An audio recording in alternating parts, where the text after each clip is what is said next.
Godzilla. Now here's a franchise I could get behind, as it was a core pillar of foundation in my youth. I had the games, I had the toys, I had posters, books, figurines.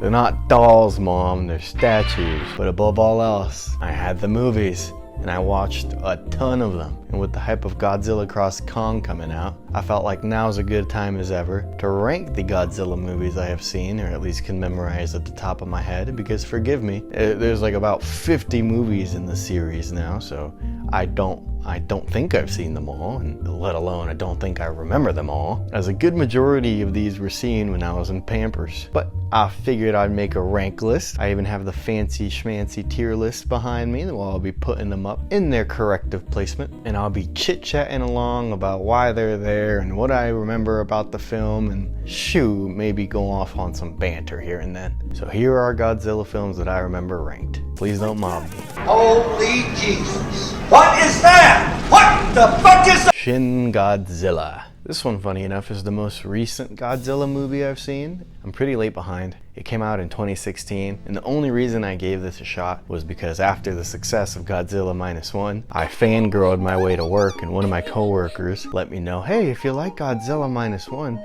you should really watch Shin Godzilla. So I said, shoot, another good Godzilla movie? And they're comparing it to Godzilla Minus One?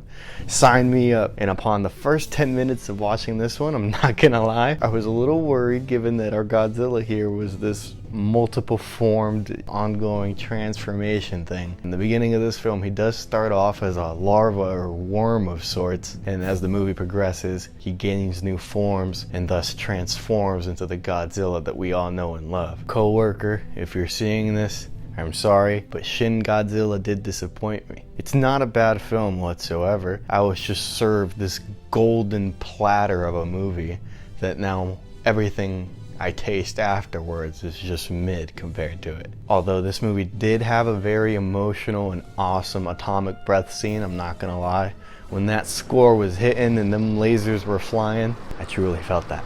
Your boy was knocking B-52 stealth bombers out of the sky in a way I've never seen Godzilla shoot beams before. When I saw this Godzilla's first form, it's disgusting. This guy's leaking blood everywhere, but they justify it by saying that he's essentially a nuclear reactor, so he has to let off coolant every now and then to cool himself. So that blood you're seeing getting thrown all over the floor is his coolant. It just grosses me out more. And I gotta give praise to the battle scenes where the military was just throwing rounds at Godzilla. I'm talking non-stop tank shells, artillery, missiles. They've tried to throw so many things at this man, and Godzilla was just bouncing them off like they were nothing. Watching him get swarmed with tank bullets just endlessly was very pleasing to see. I will give it that. While it's nowhere near Godzilla Minus One, it was overall a good Godzilla movie. The human characters weren't my favorite in this one. There was no one really in here that I emotionally clung on to.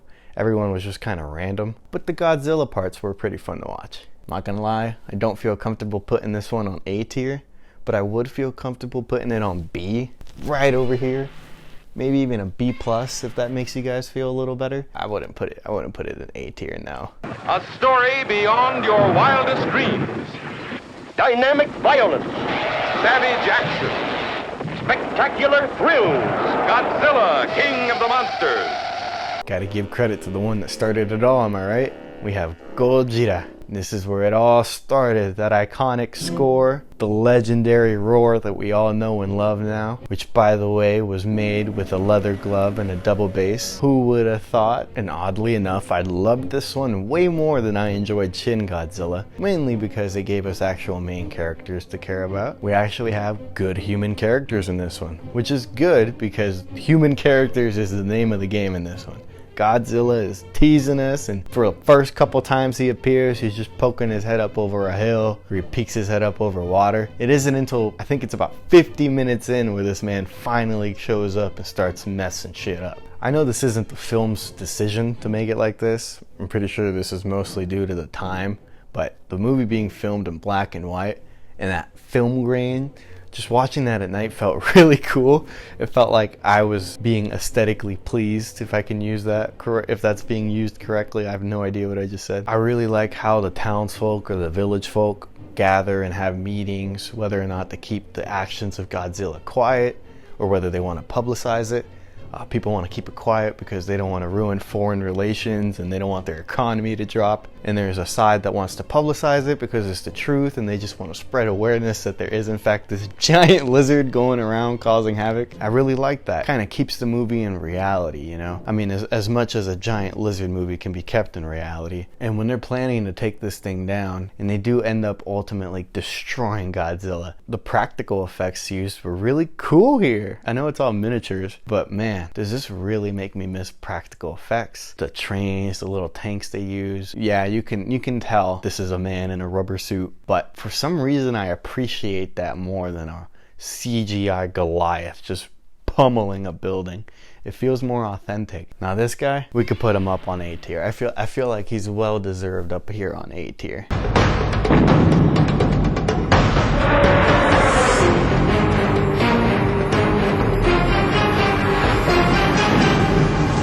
$18 wheels worth of cheesy goodness. This one's just called Godzilla, but not my Godzilla. And man, do I remember the Dorito commercials that were filmed using this guy. While I'm not a fan of how this Godzilla looked, the story wasn't half bad.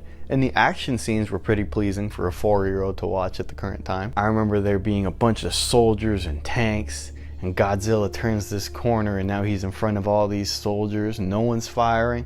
Godzilla's just sniffing around, seeing if there's a threat. The soldiers are most likely shitting their pants, and all of a sudden Godzilla lets out this roar and the soldier goes, "Fire! Fire!" And then Godzilla starts running through the town and a huge swarm of Apache helicopters just start coming out of nowhere following this lizard. Overall, cool experience. The Godzilla not looking like the Godzilla we know does kind of throw me off. I think they even refer to this guy as Zilla. We're gonna go ahead and put Zilla at C tier. Still a passing grade.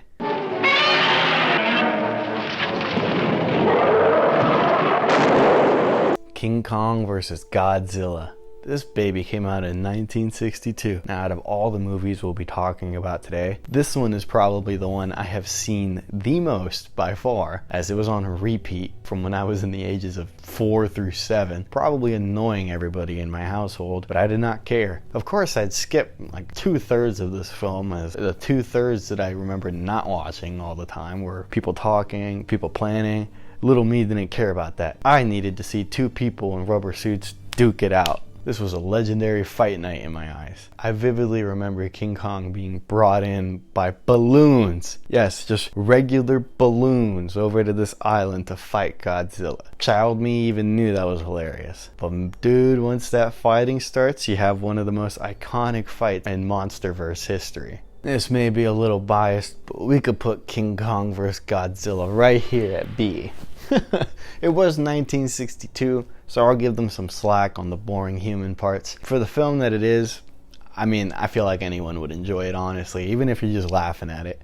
Good to see. How do you do this?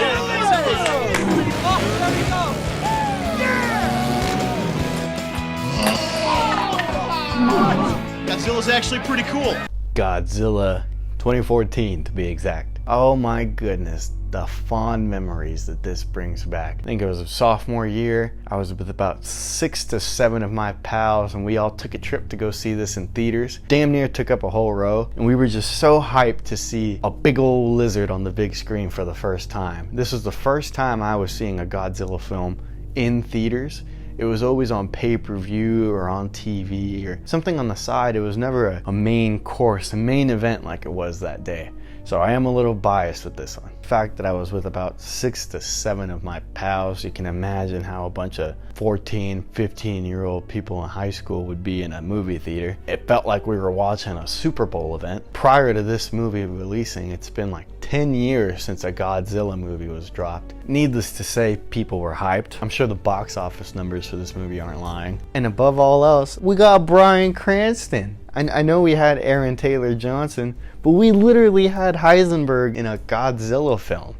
Achievement unlocked right there if it hadn't been already. I remember being only disappointed with this movie with the fact that Godzilla's just fighting a bunch of nobodies. I know they're emus. They're probably canon and in the lore and such, but man, did I want to see this guy chunk it with Rodan, King Ghidorah, but I was getting too ahead of myself because the next one kind of solved that for me. I know you may not all agree. This is a biased placement, I will have to admit, but due to the hype in that special place it holds near and dear to my heart, I gotta put this guy on A tier. You can call me crazy, I know. Don't boo me just yet. Así es el monstruo de medio kilo. Triple carne, triple queso, mucho tocino. Godzilla, King of the Monsters. This one is a direct sequel to the previous Godzilla movie I was just talking about. No Bryan Cranston, sadly. We do have an odd casting with Millie Bobby Brown and Kyle Chandler. This movie solved all my gripes that were in the first one. I wanted more monster time. I wanted more monsters with names that I recognized. And I wanted glorious fight scenes. And did they deliver like shit on all three of those? This one was cool, but it didn't quite strike the same as the first one did. I'll put it at C tier. I'm sorry, I can't put it at B tier, but I feel like C tier is pretty respectable for it. This one's at A tier just because holy shit did that one do something to the world. You saved me. Why? Monkey. Godzilla vs. Kong. The hype for this movie was real. This was one of the first cinematic releases we had during the times of He Who Shall Not Be Named. And man, was it really beautiful to see. It was at this point when I saw this movie that I realized, holy shit, we did it. How do we raise the bar from here? This looks like a giant ape. This looks like a giant lizard. How do we go further from here? Does it get any better than this? Kong and Godzilla really do clash at it multiple times and in many different ways. The fight scenes were just everything I could have asked for in a film like this. And that goes double for the last 30 to 40 minutes of the film. They really just have non-stop action there for you because they know that's what everyone's been asking for. Thank you to the studios for listening to the fans as they provided very well in this movie. And I didn't watch many trailers on this movie, so when I was sitting down and they started showing that Mechagodzilla was going to be in this, I was like, bruh, not only is Mechagodzilla in this film, but Godzilla and King Kong have to team up to take this thing down. 5-year-old me would have just exploded with excitement. I wouldn't have been able to contain myself. Of course, I don't have to tell you this, but I'm very excited to go see Godzilla x Kong. My ticket is literally for tomorrow. And 4DX too? What? You know I had to do it too. This movie can sit properly on A tier. I feel comfortable putting this movie at A. Well, I hope you would agree. Captain! Yeah?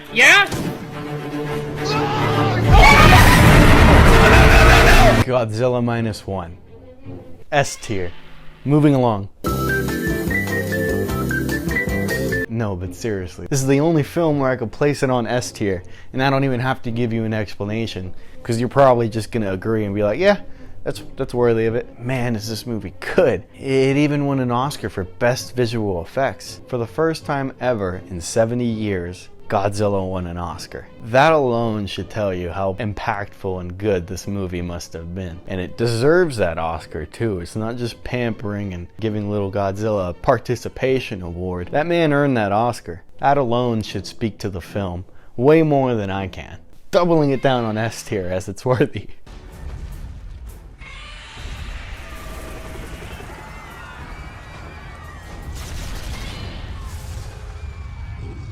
Godzilla Save the Earth. I know we're breaking protocol with this one. Let me just get a quick second to put you on to what is quite possibly the best Godzilla game to date. As soon as you watch that intro cutscene and you see these monsters duking it out in the city, you should know by then that you're going to be treated to a delicacy with this one. As soon as that intro card plays and it has the Japanese text get zapped away, and now you got America font on there and it says Godzilla Save the Earth. Child me knew, shoo, I'm about to clock in like infinite hours into this. There was only 2 games I really sunk myself into as a child, and that's Sonic Adventure 1. I think I even have a picture of me as soon as I bought the game. And then this one, Godzilla Save the Earth. You got Jet Jaguar, fucking Space Godzilla, You have all forms of Mecha Godzilla, your usuals Rodan and Mothra, and really anyone you can think of that's been in the MonsterVerse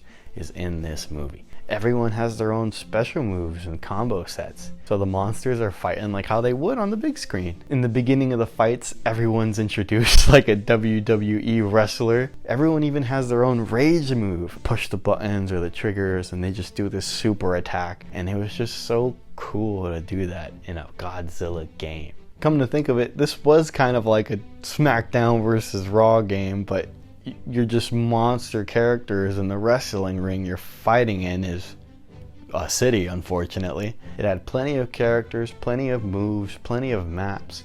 You wouldn't really get tired of it, or at least 4-year-old me never did. You were on a mothership selecting the screens and who you want to fight and where you want to fight.